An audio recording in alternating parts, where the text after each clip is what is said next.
अस्सलाम वालेकुम वरहमतुल्लाहि वबरकातुहू। जी तो नाइन्थ और प्री नाइन्थ क्लास आज का जो आप लोगों का टॉपिक है वो है ट्रेस टेबल। ट्रेस टेबल क्या है बेटा? ये एक टेक्निक होती है जो कि किसी भी एल्गोरिथम या प्रोग्राम के अंदर जो लॉजिकल एरर्स होते हैं उनको देखने के लिए, उनको आइडेंटिफाई करने के लिए, उनको पहचानने के लिए, उनको ढूंढने के लिए ये टेक्निक आपकी इस्तेमाल होती है। ट्रेस टेबल होता क्या है बेटा?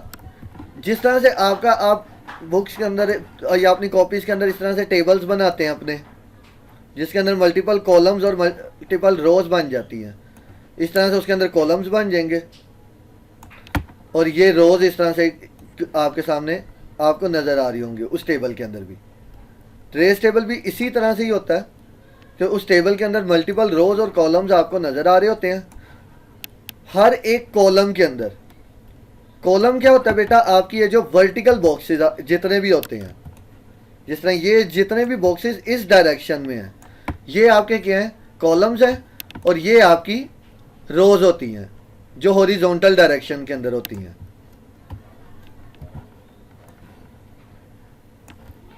ठीक है, ये आपकी जो हॉरिजॉन्टल रोज है इनको हम कहते हैं ये रोज है।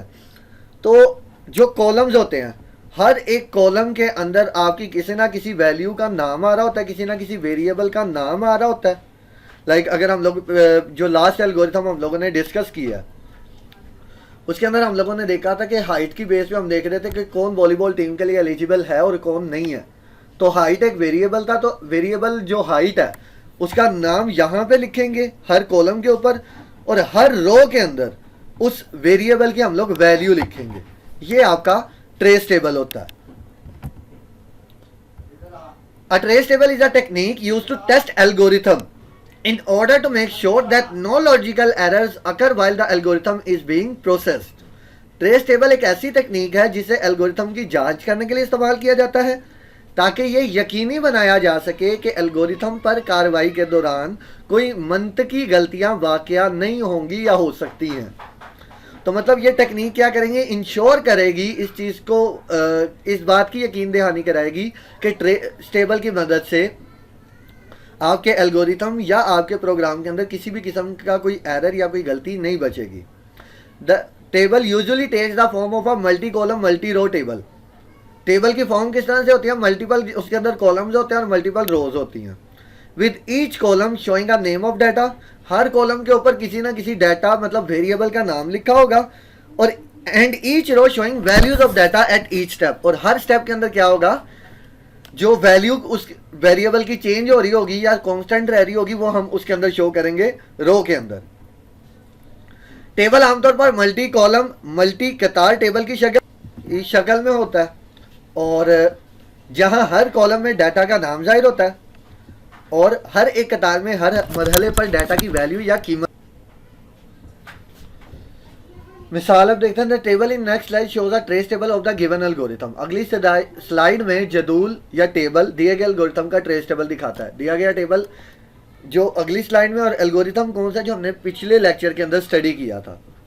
इन table the blank means there is no change. Table में खाली होने का मतलब है कि कोई तब्दीली नहीं है। टेबल के अंदर अगर आपको कोई ऐसा बॉक्स नजर आता है जिसके अंदर कोई वैल्यू ना लिखी हो, तो उसका मतलब ये होगा कि उस कॉलम के अंदर जो वेरिएबल है उसकी वैल्यू में कोई चेंजिंग या कोई तब्दीली नहीं आ रही है। डबल डैश, ये डबल आपको ये हाइफन सिंबल इसको बोलते हैं, डबल अगर आ जाए तो इसका मतलब होता है वैल्यू इज नॉट कंसर्न्ड, मतलब वैल्यू से इसका कोई ताल्लुक नहीं है।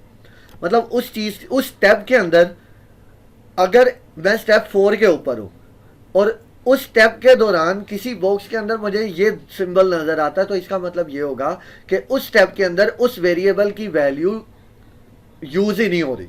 मतलब स्टेप 4 के अंदर मैं कहता हूँ एक वेरिएबल जो हम लोगों ने काउंट एक वेरिएबल यूज किया था लास्ट एग्जांपल के अंदर, अगर वो यूज नहीं हो रहा उस स्टेप के अंदर, तो वहां पे मैं ये डबल ये अब ये एल्गोरिथम हम लोगों ने लास्ट लेक्चर के अंदर देखा था। Start count to set count to 0। Count के अंदर हमने 0 वैल्यू रखवाई थी। स्टेप 3 के अंदर क्या हो रहा था? एक हम लोगों ने लिस्ट बनाई थी जिसको हमने नाम दिया था ऑल हाइट्स का, और उसके अंदर हम लोगों ने 10 ऑलमोस्ट 1 2 3 4 5 6 7 8 वैल्यूज हमने एक लिस्ट के अंदर रखवाई थी, और उस लिस्ट की वैल्यू एक एक करके हमने एक वेरिएबल हाइट को दी थी स्टेप 4 में। उसके बाद क्या किया था, अगर वो वैल्यू 144 से लेके 164 के दरमियान होती थी तो हम काउंट के अंदर 1 का इंक्रीमेंट करवा देते थे।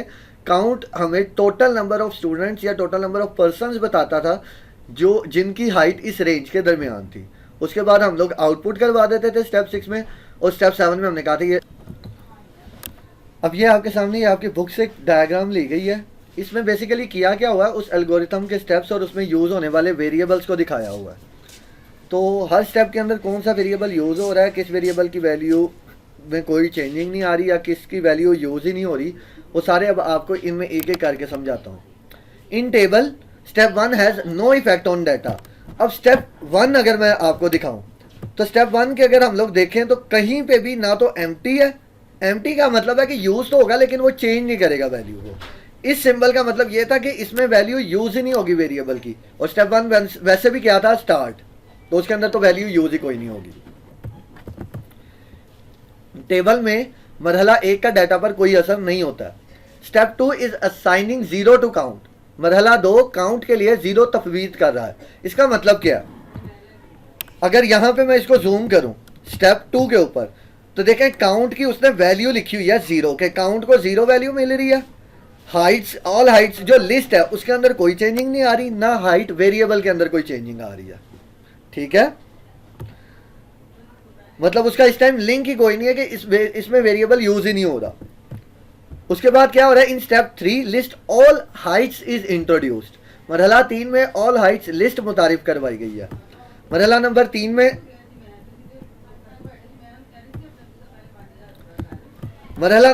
में क्या हो रहा है, यहां पे आप लोग देख सकते हैं ऑल हाइट्स वाली जो लिस्ट है वो इंट्रोड्यूस करवाई गई है कि इसमें 8 एलिमेंट्स हैं, 8 वैल्यूज हैं, लेकिन बाकी 2 वैल्यूज के अंदर कोई चेंजिंग नहीं आ रही, ना तो काउंट के अंदर ना ही हाइट के अंदर। उसके बाद है step 4, in step 4 there is no change in count and all heights. मरहला 4 में काउंट और ऑल हाइट्स दोनों में कोई तब्दीली नहीं आ रही। अब यहां पे आप जूम करके देख सकते हैं वो खाली है, जिसका मतलब है यहां पे काउंट और ऑल हाइट्स के अंदर कोई चेंजिंग नहीं आ रही। लेकिन क्या हो रहा है, but the data 154 is stored in height. मगर मरहला 3 में हाइट में 154 वैल्यू महफूज करवाई जा रही है।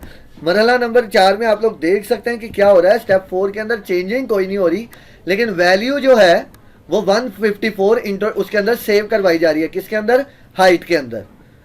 अब यहां पे स्टेप 4 और स्टेप 5 में क्या हो रहा है, काउंट के अंदर 1 आ रहा है, मतलब काउंट के अंदर इंक्रीमेंट हो जाएगा अगर कंडीशन फुलफिल होती है, और अगर नहीं होती तो फिर कोई चेंजिंग नहीं होगी। यहां पे आप लोग देख सकते हैं जब 140 आएगी वैल्यू तो 144 से छोटी है तो 1 वहां पे सेव हो जाएगा।